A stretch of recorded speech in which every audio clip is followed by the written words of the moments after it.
예, 말씀 보시겠습니다. 오늘 보실 말씀은 요한계시록 18장입니다. 요한계시록 18장 1절부터 3절까지의 말씀입니다. 저번 주에는 창세기 1장으로 본문으로 설교를 했는데 오늘 이제 요한계시록 후반으로 갑자기 넘어갔습니다. 읽겠습니다.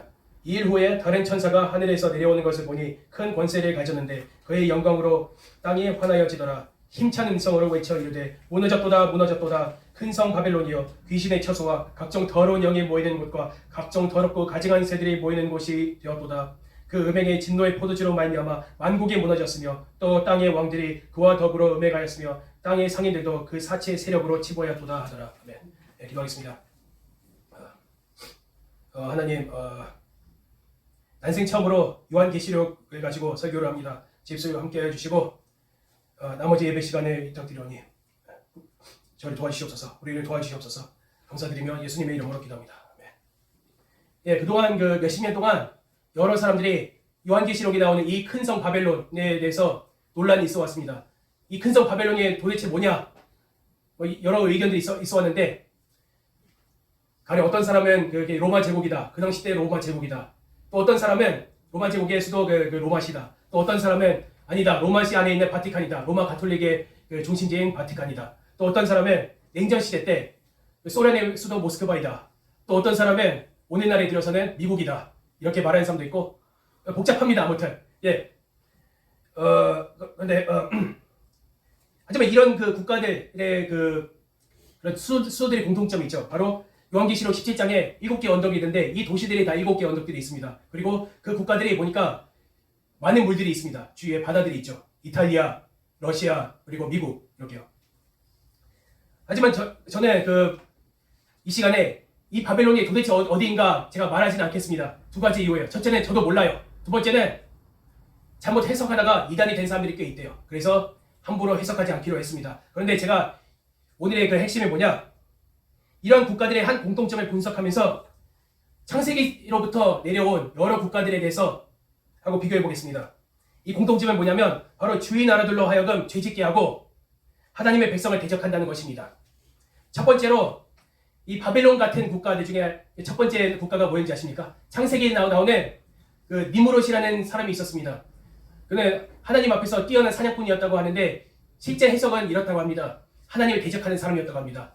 어떻게 보면 앞으로 올 적그리스도의 예고라고 이렇게 설명하신 분들이 있더라고요. 그런 것 같습니다. 아무튼 이 니무롯이 세운 시나이 땅에서 세운 한 왕국입니다. 이 니무롯이 시나이 땅에서 왕국을 세운 후에 그 당시 때 언어가 하나였지 않습니까? 그래서 사람들이 다 모여 있었단 말입니다. 그래서 이 사람들로 하여금 온 만민으로 하여금 바벨탑을 쌓도록 했다고 합니다. 그 옛날 그 유대 문헌 중에 그 전승이에요. 유대 전승인데 사실인지 아닌지 잘 모르겠어요. 근데 사실의 가능성도 있다고 봅니다. 이 니무롯이 그 바벨탑을 쌓기 전에 자기 부하들로 하여금 하늘에 그 화살을 쏟을 명령했다고 합니다. 왠지 아세요? 하나님하고 시비 붙기 위해서. 하나님에게 시비를 붙기 위해서. 그런데 천벌이 내렸는데 아무 일도 안 일어난 거예요. 그래서 다행이다. 바벨탑 쌓자 해가지고 왜 바벨탑 왜 쌓으려고 하냐? 거기서 이유가 나오더라고요. 쌓아가지고 천국에 도달해가지고 천국을 침노하기 위해서. 우리가 생각하는 그런 침노가 아닙니다. 니무롯이 하늘에 올라가서 하나님하고 맞짱 뜨려고 칼 들고 칼하고 창을 들고 하나님하고 싸우려고 바벨탑을 쌓았다고 합니다. 예, 그리고 그 문헌에 따르면 이 니무롯이 하나님의 백성, 특히 아브라함을 대적했다고 합니다. 아브라함을 잡아가지고 산채로 풀무불에 집어넣는데 살았다고 합니다. 그래가지고 니무롯이 두려워가지고 아브라함을 멀리 보냈다 그런 내용이 있습니다. 아무튼 그리고 그 이후에 그 여러 국가들이 있지만 그러니까 너무 많은 국가들이 있으니까 다니엘서에 나오는 네 국가로부터 시작해서 말씀드리도록 하겠습니다. 첫 번째는 바벨론입니다. 바벨론의 느부갓네살 왕이 큰 금신상을 세워가지고 여러 민족들이 있지 않습니까? 바벨론 치하의 여러 민족들을 하여금 이 금신상에다 절하도록 시켰습니다. 그렇지 않으면 니무롯하고 비슷하게 풀무불에 집어넣겠다고 협박했습니다. 그 다음에 그 페르시아죠. 페르시아 때 다리우스가 뭐라고 명령했냐면 짧은 기간 안에 자기 말고 다른 신들에게 구하는 자는 사자굴에 던져넣겠다는 칙령을 발표했습니다. 그때 다니엘이 그때 사자굴에 던져넣음을 받았지 않습니까? 그 다음에 헬라, 그러니까 그리스입니다. 이 그리스는 마카베오 상서에 나오지만 신구약 중간기에 쓰여진 그 서입니다. 헬라가 유대를 정복했을 때 성전에다가 유대 성전에다가 우상을 세워가지고 유대 백성한테 거기에다가 경배하도록 강요를 했다고 합니다. 거절하면 죽여버렸다고 합니다. 그래서 마카베오라는 사람이 화가 나가지고 이제 그 헬라인한테 대항해가지고 독립을 쟁취한 다음에 하스본 그 왕국을 세웠다고 합니다. 그 다음에는 헬라 다음에 로마입니다. 이 로마는 요한계시록 당시 때 도미티아누스 황제가 다스렸던 때였다고 합니다.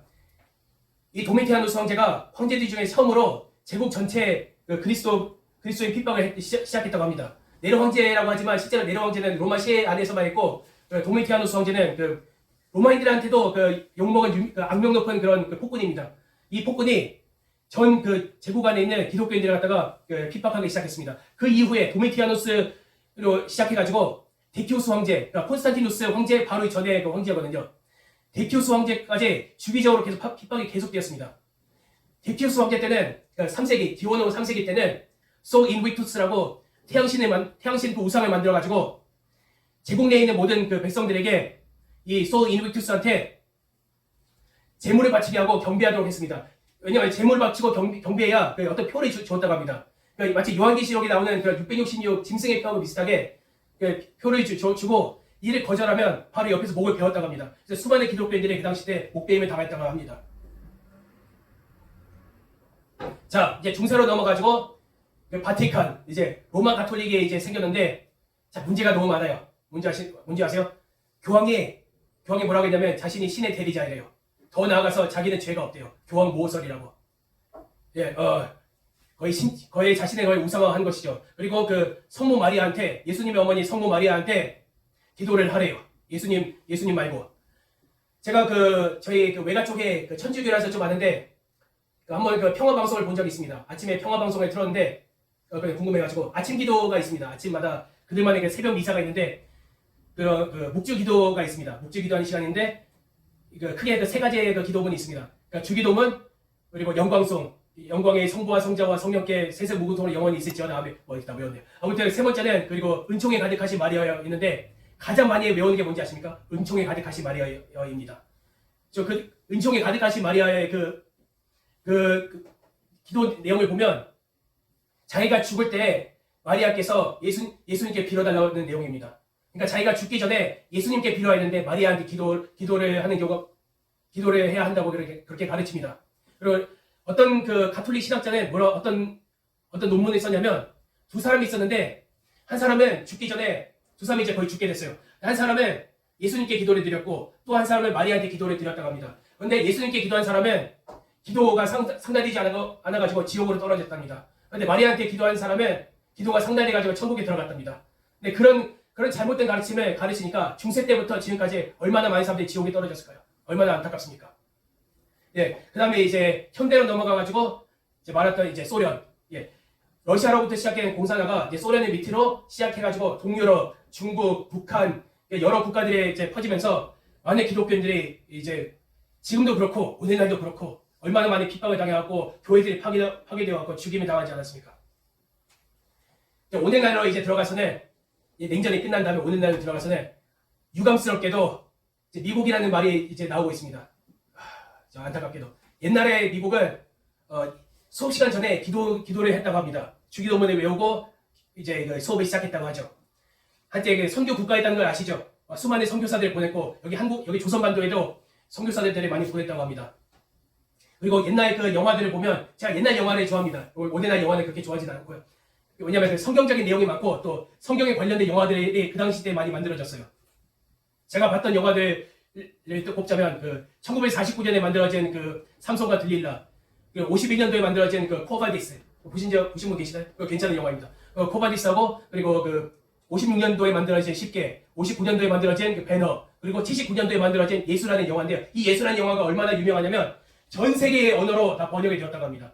그리고 소수민족 언어들도 있지 않습니까? 아수르 언어, 광동어, 그리고 후젠 언어, 그 방언들로 또 다 통역이 되었다고 합니다. 그래서 더빙으로요. 그리고 한국어도 두 가지 버전이 있어요. 남한어가 또 북한어가 있습니다. 북한 내포용으로요. 장교주께서 흙으로 사람을 만드시고 생기를 부어넣어 주시옵습니다. 뭐 이런 식으로 나레이션을 하더라고요. 북한식으로. 유튜브에 나와 있습니다. 한번 보시기 바랍니다. 한번 보세요. 이 시간에 되시면 예수 영화 북한이라고 넣으면 바로 나옵니다. 예, 근데 오늘날은 안타깝게도 미국은 뭐 지역이 하도 넓으니까 땅이 하도 넓으니까 괜찮은 곳도 있습니다. 괜찮은 곳도 있는데 도시를 중심으로 안타깝게도 소돔과 고모라가 되어가고 있습니다. 어떻게 보면 소돔과 고모라보다 더 심할 수도 있습니다. 2015년 6월 26일 때 연방 정부에서 동성애 결혼을 갖다가 합법화했습니다. 그리고 그뿐만이 아니고 은근히 핍박이 이제 옛날부터 생겨나고 있습니다. 아주 그 미세한 핍박이요. 예를 들면 캘리포니아 2012년도에 캘리포니아에서 3명의 사람들이 공공장소에서 성경을 읽었다는 이유로 체포당했습니다.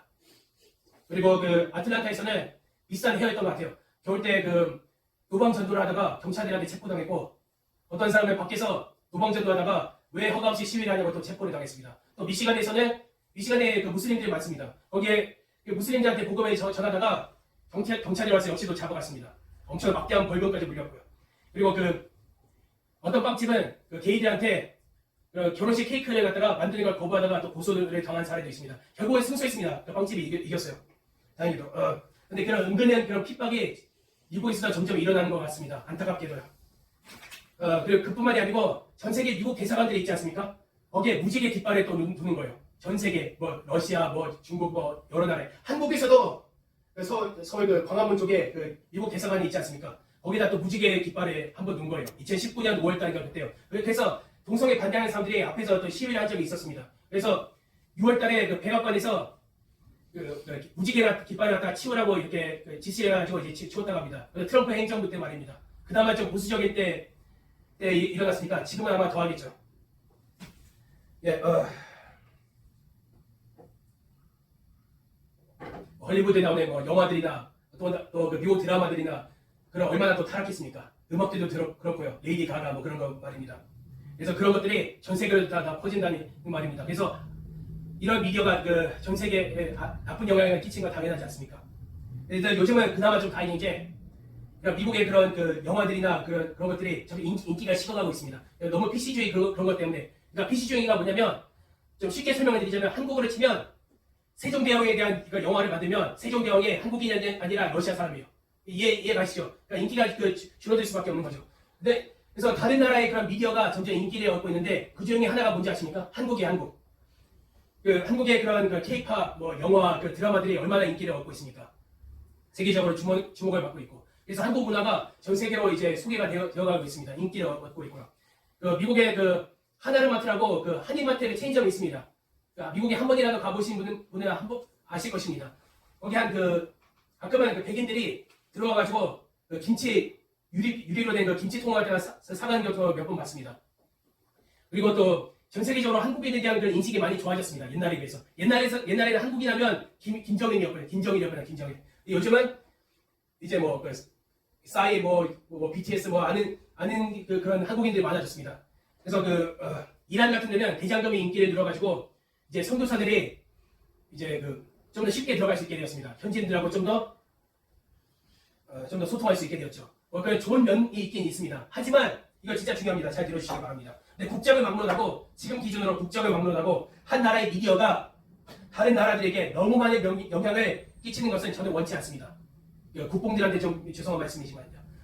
옛날에 TV나 인터넷이 없었던 시절, 창세기 때는 또 돌아가 봅시다. 그때는 오락거리가 뭐가 있었겠습니까? 뭔지 아십니까? 사냥이에요, 사냥. 그 당시 때 최고의 사냥꾼이 누구인지 아십니까? 바로 니무롯이었습니다.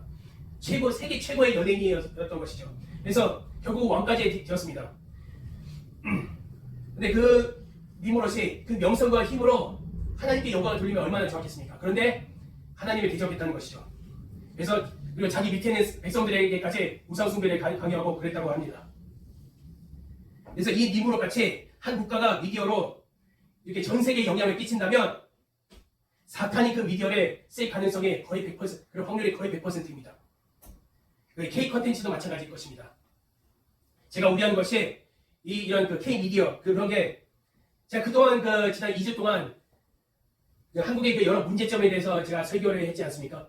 첫째는 술 문화, 술을 너무 좋아하는 문화, 그리고 개를 숭배함, 그리고 또 여기 너무 사치가 너무 심한 것 같아요. 사치, 그리고 허세, 이게 너무 심한 것 같습니다. 다른 나라에 비해서요. 명품에 한국만큼 많은 돈을 쓴 나라가 거의 없대요. 이러한 것들이 그 전 세계로 영향을 끼치면 얼마나 끔찍합니까? 물론 만약 한 나라가 하나님을 경외하고 영적으로 온전하다면 저는 그 나라의 미디어가 전 세계로 영향을 끼치는 것에 전 찬성할 것입니다. 만약 이 K-팝, 그러니까 이 K-미디어가 만약 하나님 앞에서 온전했다면 저는 그걸 믿었을 것입니다. 하지만 제가 지금 상황으로는 그렇게 할 수가 없습니다. 차마 그렇게 할 수가 없어요. K-팝도 그 미국 음악보다 훨씬 더 깨끗하다고 보십니까? 그렇지는 않습니다. 들으신 분은 알겠지만 어떤 앨범이 있는데 그 K-팝 앨범이 있는데 이름이 뭔지 아십니까? 루시퍼입니다. 루시퍼. 사탄을 찬양하는 은근히 찬양하는 음악들이 있다고 합니다. 그러므로 우리가 기도할 것은 뭐냐? 이런 한국과 미국. 제가 왜 미국이라고 하냐면 한국은 미국한테 여러 가지로 빚을 진 나라입니다. 선교의 빚을 졌고 그리고 만약 미국이 없었다면 여기는 북한처럼 되었을 것입니다. 미국을 위해서도 기도해 주시기 바랍니다. 아무튼 이 두 나라가 그 밖에 여러 국가들도 회개해가지고 하나님 앞에서 거룩한 제사장의 국가들이 돼서 많은 국가들의 옛날처럼 선한 영향력을 끼치게 해달라고 기도해야 할 것입니다. 그렇지 않고 바벨론처럼 사탄의 도구가 된다면 그 국가들은 물론이고 그 국가들의 많은 영향을 받는 국가들도 유감스러운 말이지만 그리 오래가지 못할 것입니다. 예, 기도하겠습니다.